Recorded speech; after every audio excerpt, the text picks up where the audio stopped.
All right, everyone. Welcome to our next video. Today we're going to talk about multiplying polynomials. I'm actually going to keep it quite simple today. We're only going to deal with multiplying a monomial onto a polynomial.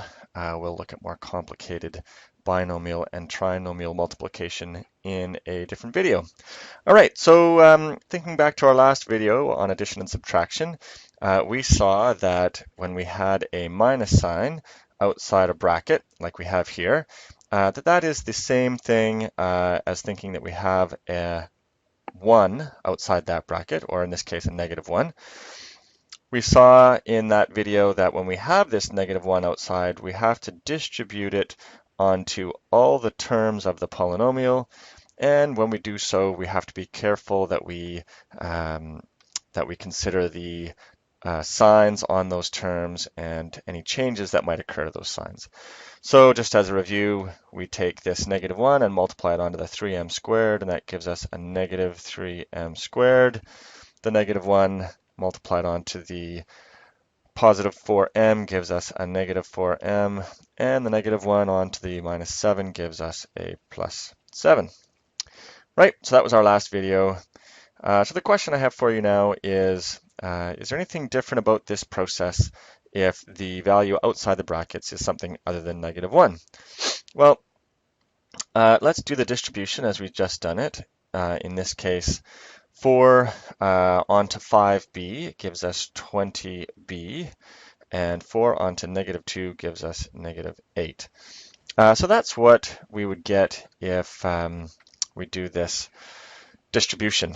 Now, I just want to give you a simple example, or a more simplified example of this process for a second. What if I had 4 onto 5 minus 2, so no variables at all? Normally, BEDMAS would tell us that we deal with what's inside the brackets first, and that would become 3. Then we do our multiplication. 4 times 3 gives us 12. Well, let me rewrite this here. What if I did this same thing, but used our concept that we've been dealing with of distributing? 4 times 5 gives us 20. 4 times minus 2 gives us negative 8. 20 minus 8 equals 12. And we can see that doing both processes gives us the same answer. That's sort of a nice way of thinking about is this distribution method actually mathematically accurate? When we look at a little simple example like that, we can see that it is. All right, so let's do a couple more examples. What if that number out there was something other than negative 1? It was a negative number that was larger.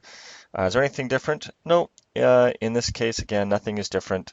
The only thing to make sure that we do is that we keep the signs with the terms that they precede. So in this case, I've got the minus 3 out front and a minus 3g squared on the first term. So that gives me a negative times a negative is a positive 9g squared. And that negative 3 times the plus 11 gives us minus 33. All right. So is there any difference if the term outside the bracket has a variable in it as well? This does look a little bit different.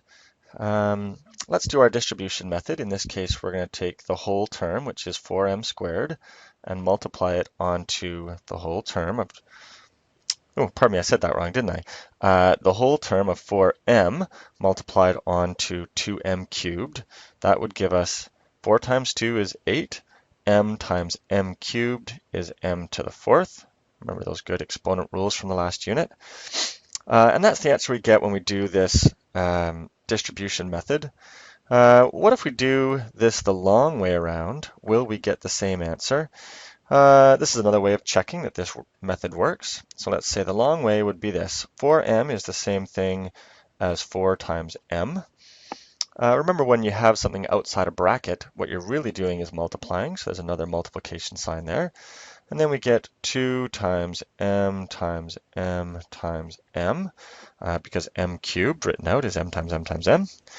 Now, we know that the order of multiplication does not matter, so I can rearrange this and get 4 times 2 times m times m times m times m. Oops, that's not an m. What the heck is that? There we go. 4 times 2 is 8. M times m times m times m is m to the fourth. And we can see that we have got the same answers in both cases. So another way of checking that this distribution method actually works.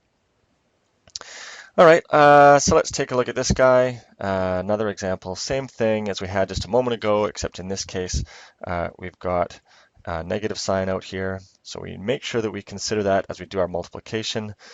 Negative 5 times 3 is negative 15. P times p squared is p cubed. So that's an easy one. Just make sure that we consider that minus sign out there. And this is the last one I've got for you. And the only thing odd about this is that the variables are not the same. The distribution method would say that I multiply what's outside onto what's inside. And just to make sure we're clear on this, I'm going to actually do this the long way.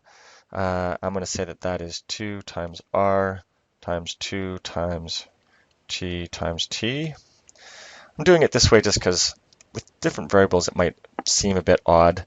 Rearranging this gives me this 2 times r times t, which is 4r t squared.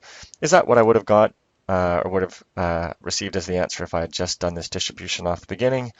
Yeah, I would have said 2 times 2 is 4, r times t squared is rt squared. So same thing, sometimes doing it the long way can help you run anything that looks a bit strange. All right, so that's multiplying a monomial onto a polynomial. Just remember that we have to continue distributing. Here's a good example. We have to keep distributing what's outside onto everything that's inside. You have to keep the signs organized so that you know if anything's being changed. And that's basically it. So that's a nice short one.